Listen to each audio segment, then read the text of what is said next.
welcome back, Saberites. Okay, it's been I did want to record this when I was doing the unboxing of the Lord Revan and the OWK1, but I decided not to because I still haven't installed this one, and I was going to wait until I had installed it.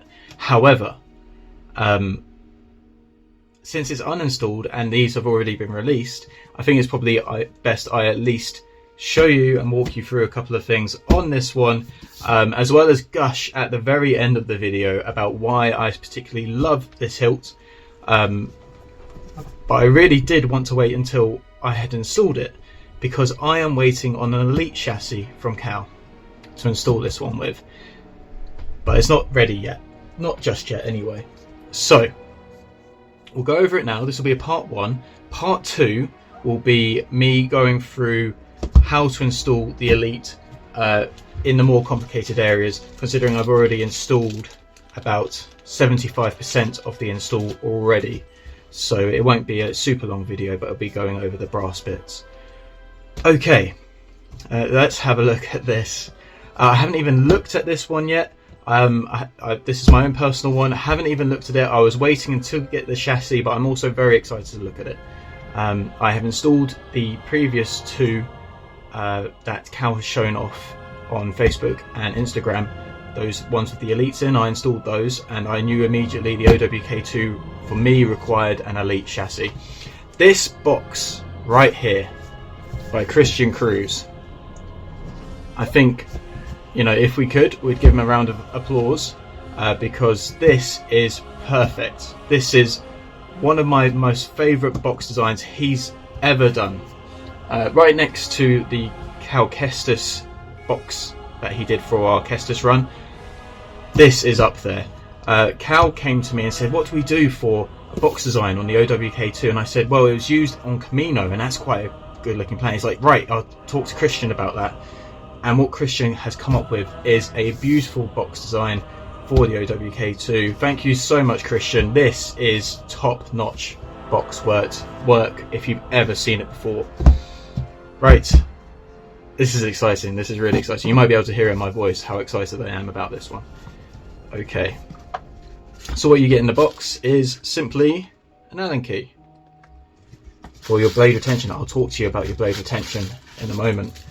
Right, let's get this unwrapped carefully first, because as soon as I've done this video, this is going back in the box and waiting until I do the install. And you may notice I've got my black gloves on. Whoa, okay, I'm going to set that to the side really quick and put the box somewhere safe where the dog can't nibble at it. Okay. I mean, the plating alone is absolutely fantastic. So this one hasn't, all of yours will be inspected by Cal before he ships them, as always. So he hasn't inspected this one since this one came straight to me. So there'll be a couple of things I need to do straight away. But this is just awesome. So plungers.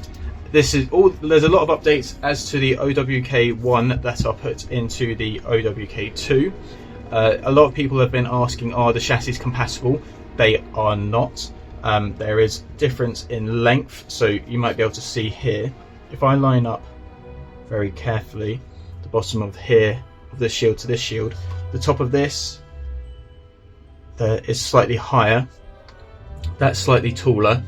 There's a lot of positioning differences, and even the pommel reaches down a little bit further on this one compared to this one. So the chassis is actually tighter in the OWK2 compared to the OWK1. So if you're looking for a spacious install, OWK1 is your way to go. This is slightly tighter, but it's still the exact same install process. Just you're going to have to be a little bit better at trimming your wires. That is all. Right. So this is really neat. Really neat. Beautiful hilt, and I can't wait to install this with Elite. This is heavy already, which is why I want to put the Elite in there to add even more weight to it. So let's get that pommel off. Okay, cool. That comes undone first, and then You see I've got my black gloves on to make sure I don't get any fingerprints on this. So there we go. Now the Kyberphonic, as they come, are usually pretty tight. Now yours should come loose, as Cal's going to be loosening them as he checks them for shipping. But I was able to undo this straight away, so that's nice. I literally just had a chat with Cal, and he was gushing over how much he loves the Eco CC for the OWKs that we've done. And he said to me, "Hey Rasmus, I'll be with you in a moment, mate." He said to me, "How did you get the screw to stay inside the Kyberphonic so you can use it as a thumb screw?" I said, "Well, I just put a thread on the inside of the Kyberphonic, so the screw threads into the Kyberphonic. So that's all that is, and you'll have your nice." My dog has just sat next to me. We've just been out for a walk, so I don't know why he's moaning, but he just wants some attention. And if I find the screw hole, got shiny, it's very hard to see there. Try not to mark the chrome. There we go, we've got our open window. Again, I've performed the same amendment from the Gen 1 that I did for the OWK1 to the Gen 2 of this one as well. I've closed the window a little bit so your chassis shouldn't drop out on you through this hole, which was going to fix a load of issues. And obviously you've got an extra hole here to put your Kyberphonic and lock it down with the shield open. And you've got your speaker will still go in the pommel here. Loads of sound venting, loads of hidden sound venting, so that's going to work beautifully for you. One thing I was going to address with the Gen 2s is I wasn't able to perform a hidden blade retention screw, and I can tell you why. Because it's a bad idea. That's why. So if I unscrew the blade retention screw just here and remove the blade plug, I will show you why it's a bad idea. Okay, so first of all, to perform a hidden blade retention screw, you need depth. We haven't got depth on this. This is a 1-inch blade. We want to keep it 1 inch as to the Gen 1. So if we went 7/8, we might have been able to perform something somewhere if this wasn't the way it was, but it isn't, so we're sticking to 1 inch, so you're very limited. That's two. If you put it up here, in this thread up here, you're going to block off the beautiful access to the blade plug, which performs a perfect separation here, which then you can't use the blade plug this way, and it will have to have 2 emitter caps. And you're wondering, why is that a problem? Well, because you have to have a thread along here in order to get the emitter caps onto, you have to have these tabs up here from the shield to be retained by the thread on this. If you decided not to have those tabs, the problem is you'll face, if you were spinning this and you caught this part of the shield and bent it slightly and you tried to bend it back in, good luck trying to get it back uniform again. It will struggle. So we want those tabs to make sure that these, if you clip these whilst you're spinning them, they're not going to flex out and you're not going to bend. So by having that break in the thread for the tabs of the emitter shield, you can guarantee those are not going to get bent by accident. And because we've got to have breaks in the threads to allow this, this is not an item you want to be removing on and off constantly, because chances are it's going to have loads of multiple starts and stops on the thread that you might cross thread this. So you do not want this to be a part that you remove off and put back on constantly. So the simplest solution to that, see, even struggling to find the thread, which you've got to be super careful. There we go. So avoid that, simply put the blade retention screw there on the most non-visible face you can see when you're looking at the plungers. So that is the exact reason. There's also another reason why we don't put it up in this thread, which I do not like undoing and reapplying. That is very thin to be hidden under there. That chunk there, from there to there, is very thin. If I was to put that there, the wall distance you have either side of the thread is super thin. There's engineering standards, and that is not how you do a blade retention screw. That's already a very fine thread on a very small grub screw. If that was to get rounded off and you need to go retap it for a bigger size, guess what? You're going to break through that top surface and then you've ruined your hilt. You're not going to have any blade retention. We avoid that by simply putting the blade retention screw in the most non-visible place ever that you can gain easy access to, and also make it the same color as the material that it's threading into. So there we go. There's a nice little The More You Know by Jimmy Saber Junk about why we perform certain actions to hide blade retention screws and why we also don't in some cases. And it does annoy me that I wasn't able to hide it, but I couldn't release a product that had poor engineering, so that's on me. So there we go.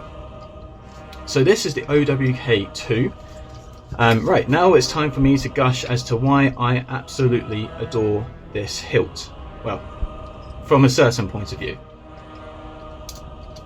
I was 10 when episode 2 came out. Try and see that screw hole. I was 10 when episode 2 came out, but that means I saw the trailers and the posters for it when I was 9, and it blew my mind away.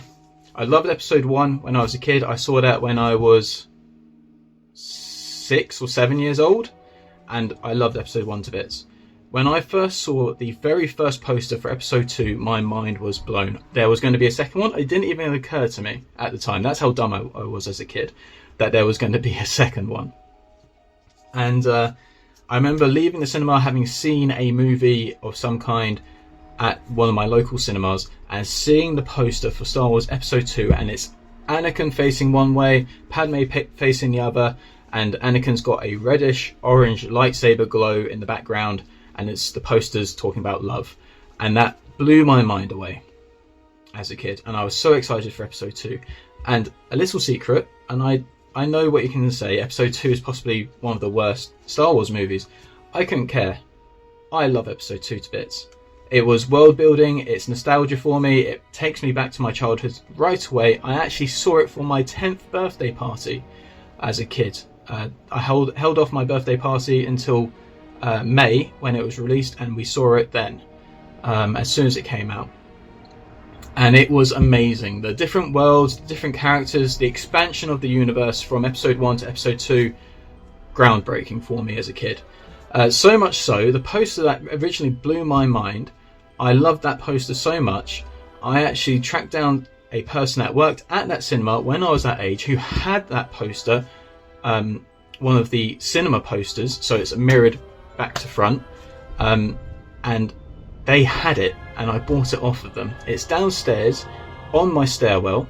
I've got it framed. It's very hard to take a photo of it, but I will try and include it in this video.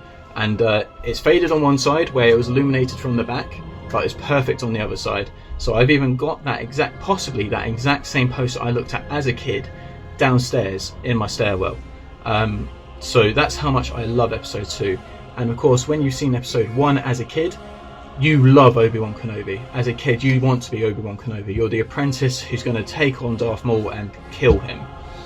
And then you want to know what's going to happen in episode 2 with Obi-Wan. And then in episode 2, Obi-Wan gets beaten like crazy.